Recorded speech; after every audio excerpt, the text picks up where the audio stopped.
बिस्मिल्लाहिर्रहमानिर्रहीम। नमाज शब के पढ़ने का सवाब कितना है और तरीक़ा क्या है? इमाम जाफ़र सादिक़ अलैहिस्सलाम से रिवायत है कि नमाज शब चेहरे को निखारती है, अखलाक को संवारती है, खुशबू को पाकीज़ा बनाती है, रिज़्क़ को बढ़ाती है, कर्ज़ को चुकाती है, गम को दूर करती है और आँखों की बीनाई को जिला बख्शती है। किताब वसाइल शिया की 7वीं जिल्द में एक रिवायत इमाम जाफ़र सादिक़ अलैहिस्सलाम ने एक अल्लाह के इस कौल के बारे में फ़रमाया कि बेशक नेकियां बुराइयों को दूर कर देती है की तफसीर में फ़रमाया कि आदमी का नमाज शब पढ़ना उसके दिन के गुनाहों को ज़ाइल कर देता है। बहरहाल मुख्तसर अल्फाज में यूँ कह दूँ, फ़ुक़हा, मुज्तहिदीन और अहले इरफ़ान जैसे अजीम लोगों की ज़बान से ये जुमला मिलता है कि अगर किसी को दुनिया चाहिए नमाज शब पढ़े, अगर किसी को आखिरत चाहिए नमाज शब पढ़े। नमाज शब का वक्त नमाज मगरिब व इशा के बाद शुरू हो जाता है और इख्तिताम फजर सादिक के तुलू तक है, यानी आज़ान सुबह तक। इस टाइम अगर कोई नमाज शब अदा करना चाहता है तो अदा की नियत से अंजाम दे, लेकिन जितना सुबह की अज़ान के करीब अंजाम दें तो सवाब ज़्यादा है, फजीलत रखती है। नमाज शब टोटल 11 रकात पर मुश्तमिल है और इसको 3 हिस्सों में तकसीम किया गया है। पहला हिस्सा 8 रकात नमाज शब की नियत से अंजाम देंगे और नियत यूँ करेंगे कि मैं 8 रकात नमाज शब पढ़ता हूँ या पढ़ती हूँ मुस्तहब कुर्बतन इलल्लाह। ये याद रहे कि ये 8 रकात नमाज 2-2 रकात करके पढ़नी होती हैं। जैसे सुबह की नमाज इंसान 2 रकात पढ़ता है, इसी तरह पढ़ेगा। इन 8 रकातों में आप सिर्फ़ अलहम्द पे भी इक्तिफ़ा कर सकते हैं, लेकिन बेहतर है कि पहली रकात में अलहम्द के बाद सूरह तौहीद पढ़े और दूसरी रकात में अलहम्द के बाद सूरह काफिरून पढ़े और जबकि बाकी रकात में जो सूरह चाहें पढ़ें।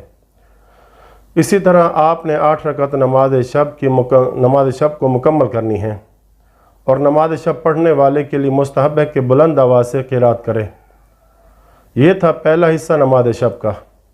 अब दूसरा हिस्सा वो है 2 रकात नमाज शब का। इसकी पहली रकात में अलहम्द के बाद सूरह वन्नास को पढ़े और दूसरी रकात में अलहम्द के बाद सूरह फलक को पढ़े। इस 2 रकात नमाज शब में दुआए कुनूत नहीं है, हाँ रजाए मतलूबियत की नियत से अंजाम दे सकते हैं।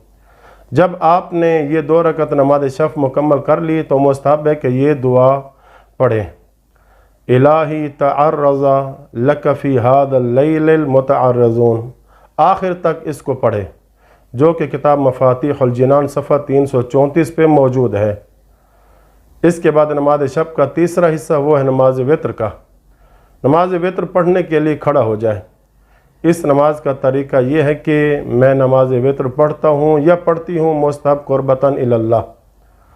ये नमाज सिर्फ़ 1 रकात पर मुश्तमिल है, जिसमें आपने अलहम्द के बाद सूरह तौहीद 3 मरतबा पढ़ेंगे, 1 मरतबा सूरह फलक को पढ़ें और 1 मरतबा सूरह वन्नास को पढ़ेंगे। इसके बाद कुनूत बजा लें और कुनूत में आप कोई भी दुआ पढ़ कर रुकू में जा सकते हैं और कुनूत में ये दुआ पढ़ना बेहतर है क्योंकि पैगम्बर अकरम सल्लल्लाहु अलैहि वसल्लम ये दुआ पढ़ा करते थे।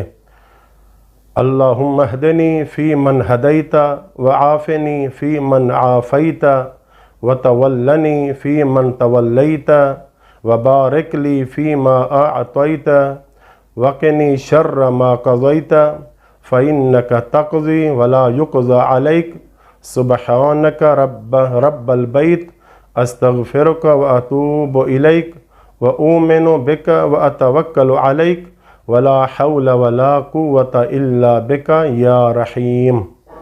जिसका तर्जुमा यह है कि आए मेरे अल्लाह मुझे हिदायत दे उसके साथ जिसे तूने हिदायत दी, महफूज रख उसके साथ जिसे तूने महफूज रखा, सरपरस्ती कर उसके साथ जिसकी तूने सरपरस्ती की, और जो तूने अता किया है इसमें बरकत दे और मुझे उस शर से बचा जो तूने मुकद्दर किया है, क्योंकि तू हुक्म करता है और तुझ पर हुक्म नहीं चलाया जाता।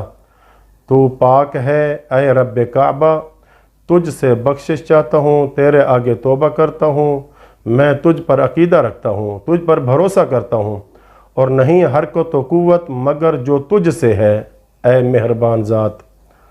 नमाज वित्र के कुनूत में मुस्तहब है कि इंसान 70 मरतबा इस्तिग़फ़ार पढ़े, अस्तग़फ़िरुल्लाह रब्बी व अतूबु इलैह। مناسب یہ ہے کہ دعا کے لیے بائیں ہاتھ کو بلند کرے اور دائیں ہاتھ سے استغفار کو شمار کرے۔ پیغمبر اکرم صلی اللہ علیہ وآلہ وسلم 70 مرتبہ استغفار کے بعد 7 مرتبہ یہ پڑھتے تھے، ھذا مقام العائد بک من النار، جس کا ترجمہ یہ ہے کہ جہنم سے تیری پناہ لینے والا یہ کھڑا ہے۔ اس کے بعد 300 مرتبہ یہ کہے، الہی العفو العفو العفو، معافی دے دے معافی دے دے معافی دے دے۔ اس کے بعد یہ جملہ کہے، رب اغفر لی وارحمنی وتب علی انک انت التواب الغفور الرحیم۔ اس کے بعد 40 مومنوں کے لیے استغفار کریں، چاہے زندہ ہوں یا فوت ہو گئے ہوں، چاہے مرد ہوں یا عورتیں، اور استغفار یوں کریں گے کہ اللہم اغفر لعلی رضا نجفی، اللہم اغفر لارشاد حسین جعفری مرحوم۔ اسی طرح 40 افراد کے نام لے کر استغفار کریں گے۔ اس کے بعد رکوع، سجود، تشہد و سلام بجا لا کر نماز وتر ختم کریں گے۔ نماز کے بعد تسبیح جناب سیدہ سلام اللہ علیہ بجا لائیں۔ تسبیح کے بعد 3 مرتبہ یہ کہے، الحمد لرب الصباح، الحمد لفالق الاصباح، حمد ہے صبح کے رب کے لیے، حمد ہے صبح کو ظاہر کرنے والے کے لیے۔ پھر 3 بار یہ کہے، سبحان ربی الملک القدوس العزیز الحکیم، یا حی یا قیوم، یا بر یا رحیم، یا غنی یا کریم، ارزقنی من التجارت اعظمها فضلا واوسعها رزقا وخیرها لی عاقبتا فإنه لا خیر فیما لا عاقبت له۔ اس کے بعد دعائے حزین کو پڑھیں کہ یہ بہترین اور روحانی دعا ہے۔ ترجمے کے ساتھ اس کو پڑھیں، بے ساختہ انسان کی آنکھوں سے آنسو نکل آتے ہیں، جو ان الفاظ سے شروع ہوتی ہے، اناجی کا یا موجوداً فی کل مکان سے شروع ہوتی ہے۔ مفاتیح الجنان کے صفحہ 1533 پہ یہ دعا موجود ہے۔ اب یہاں پر مکمل نہیں پڑھ سکتا کیونکہ ویڈیو کا دورانیہ طویل ہو جائے گا۔ دعائے حزین کے بعد 2 سجدے کرے۔ پہلے سجدے میں 5 مرتبہ کہے، سبوح قدوس رب الملائکۃ والروح۔ اس کے بعد سر سجدے سے اٹھا لے، بیٹھ جائے، آیت الکرسی کو 1 مرتبہ پڑھے، پھر دوسری مرتبہ سجدے میں جا کر وہی تسبیح دوبارہ پڑھے 5 مرتبہ، سبوح قدوس رب الملائکۃ والروح۔ جب کوئی شخص یہ عمل انجام دیتا ہے تو اس حوالے سے جناب سیدہ زہرا سلام اللہ علیہا فرماتی ہیں کہ میرے بابا نے فرمایا کہ ایسا کرنے والا شخص ابھی سجدہ سے سر نہ اٹھائے گا مگر یہ کہ پروردگار اس کے تمام گناہوں کو معاف کر دے گا، اللہ اکبر، اور اس کی ہر دعا قبول فرمائے گا، اور اگر اسی رات مر جائے گا تو شہید مرے گا، اللہ اکبر۔ حوالہ صحیفۃ الزہرا صفحہ 57 اور مصباح الکف امی میں صفحہ 72 پہ یہ موجود ہے۔ اور آخری بات کر کے بات کو ختم کرتا ہوں کہ بعض مومنین مومنات یہ پوچھتے ہیں کہ نماز شب کیا مختصر بھی پڑھ سکتے ہیں؟